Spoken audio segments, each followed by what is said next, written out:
Literatura assistida, a leitura que te acompanha.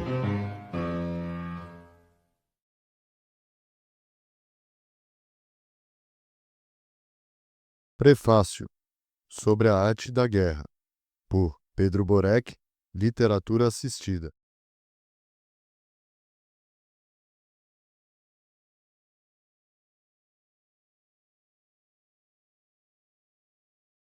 Poucas obras atravessaram tantos séculos, sistemas políticos e fronteiras culturais quanto a arte da guerra, atribuída ao estrategista Tzu, transliterado como Sun Tzu, popularmente conhecido como Sun Tzu, nomenclatura consagrada no século XIX e XX no Ocidente, que se difundiu mundialmente e se tornou nome icônico, mas não corresponde à pronúncia correta. Foi composta durante o período das primaveras e outonos, China antiga século V a.C.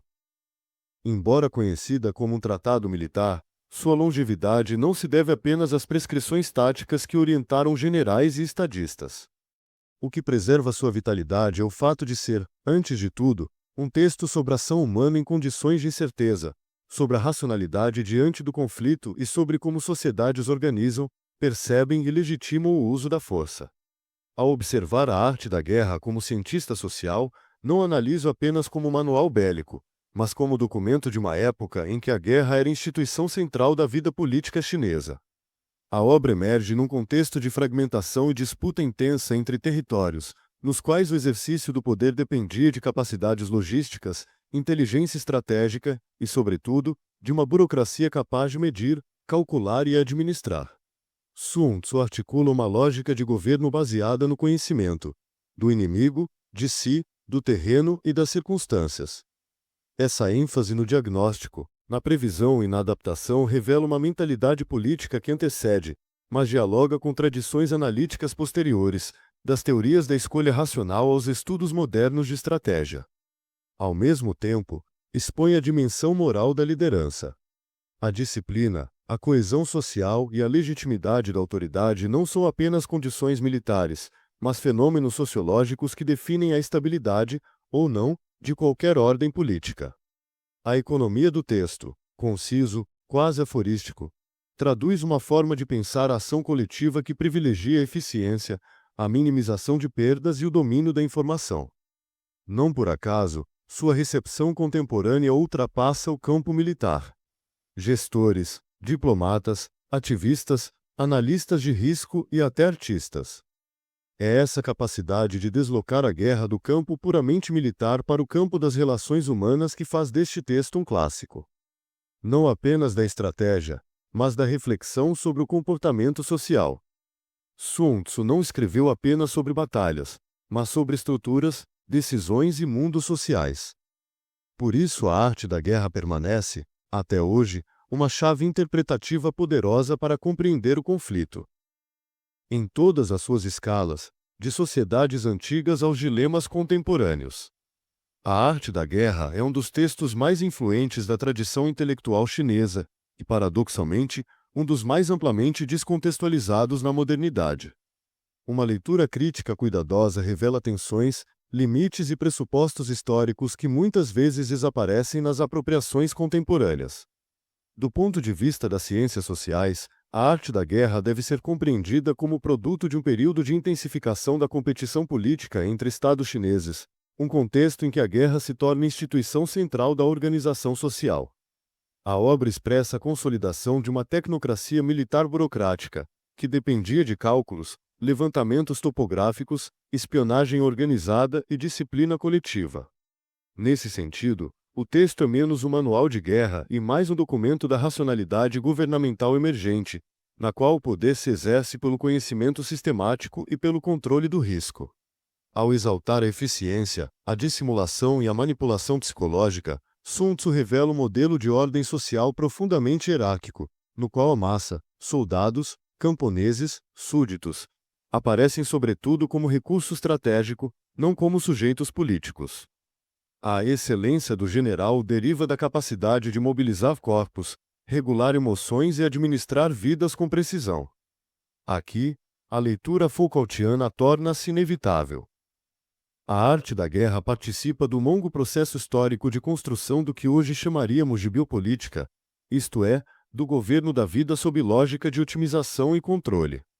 Além disso, a ênfase em vencer sem combater pode sugerir um ideal pacifista, mas sociologicamente trata-se de outra coisa. A naturalização da guerra como fenômeno estrutural, algo contra o qual não se discute, apenas se administra. Sua visão é funcionalista no sentido mais clássico.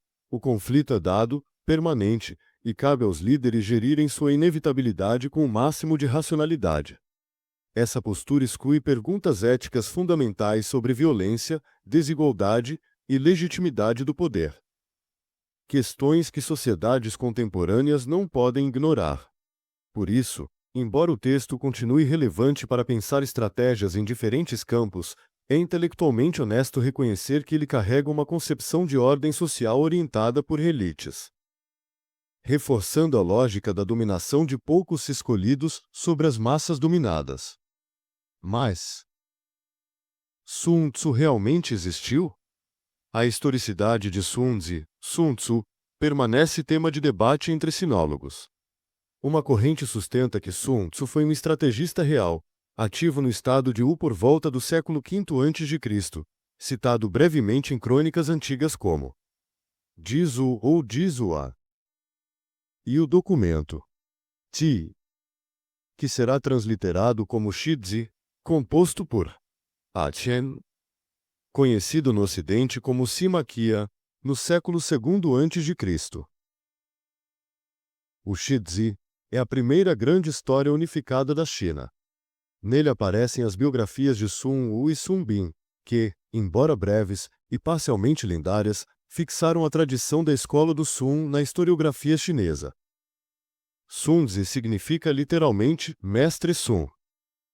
A narrativa de Simaquia é a principal fonte clássica que consolida Sun Tzu como figura histórica e apresenta Sun Bin como seu herdeiro intelectual ou pseudônimo. Não fica claro, influenciando de forma decisiva a recepção posterior dos tratados militares atribuídos a ambos. Seria autor, ou pelo menos iniciador, do núcleo original do texto. Outra linha argumenta que a arte da guerra resulta de compilações sucessivas feitas por escolas militares ao longo dos séculos, e que Sun Tzu funciona como nome-síntese de uma tradição intelectual, não de uma pessoa identificável. Descobertas arqueológicas do século XX revelaram o Pinfa, termo chinês clássico que significa método militar, lei da guerra ou arte da guerra, atribuído a Sun Bin, que seria, sim, um estrategista posterior. Isso reacendeu o debate sobre a existência de dois autores distintos, ou sobre confusão histórica entre eles. Hoje, muitos estudiosos consideram mais provável que Sun Tzu e Sun Bin sejam, de fato, personagens diferentes, mas pertencentes a linhagens textuais relacionadas. Em suma, não há consenso definitivo, mas a hipótese mais aceita atualmente é que existiu, sim, um estrategista chamado Sun Tzu, embora a forma atual da obra tenha passado por múltiplas redações ao longo de séculos. Para o leitor contemporâneo, é importante conhecer o contexto social da obra, inclusive seus limites, ambiguidades e contradições textuais. Isso não reduz seu valor. Ao contrário, nos permite lê-la com lucidez.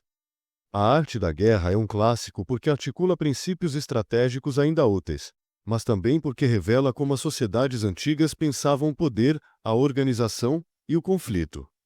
Ler Sun Tzu com atenção sociológica é compreender não apenas a guerra, mas as estruturas de comando, comunicação e disciplina que moldam toda a vida coletiva. Este prefácio, portanto, convida o leitor a adentrar o texto com dupla consciência: a de sua força analítica e a de sua historicidade social. Entre o mito do estrategista perfeito e a realidade das sociedades em disputa, encontramos um livro que é, simultaneamente, manual, arquivo histórico e objeto de crítica. Nota sobre a tradução e adaptação. Este documento, de A Arte da Guerra, foi editado e organizado diretamente do chinês. Trabalhar a partir do idioma original permitiu recuperar nuances linguísticas, simbólicas e imagéticas que constituem a força conceitual do tratado, oferecendo ao leitor contemporâneo uma versão que preserva sua densidade histórica sem sacrificar clareza, precisão e inteligibilidade no português do Brasil. Em todas as decisões tradutórias, busquei conciliar rigor filológico e sensibilidade de leitura, de modo que a voz clássica do texto permaneça audível e coerente com sua matriz histórica.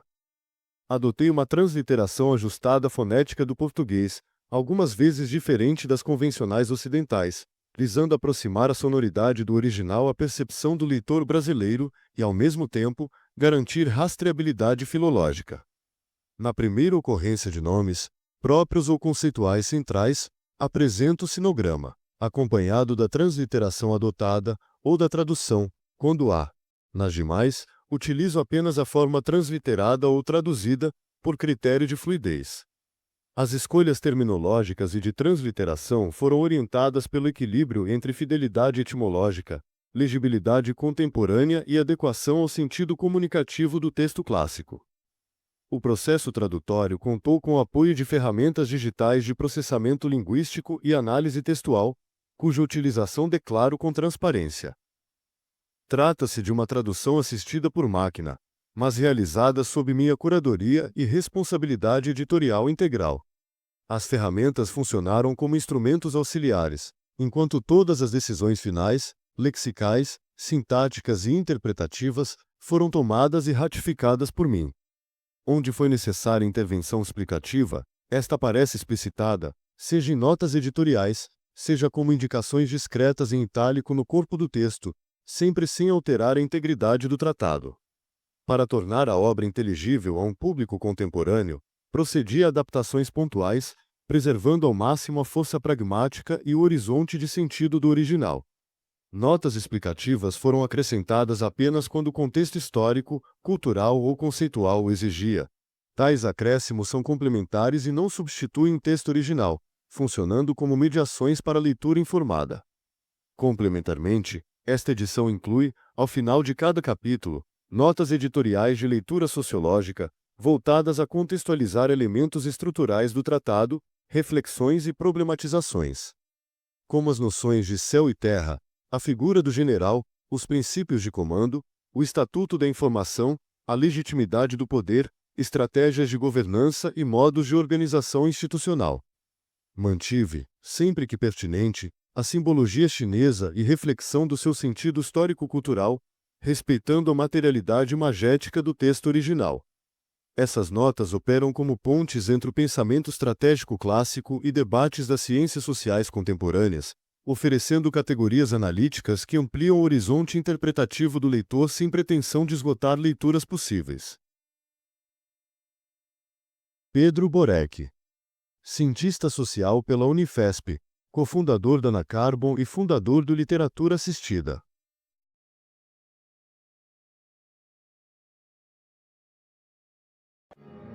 Continua no próximo capítulo.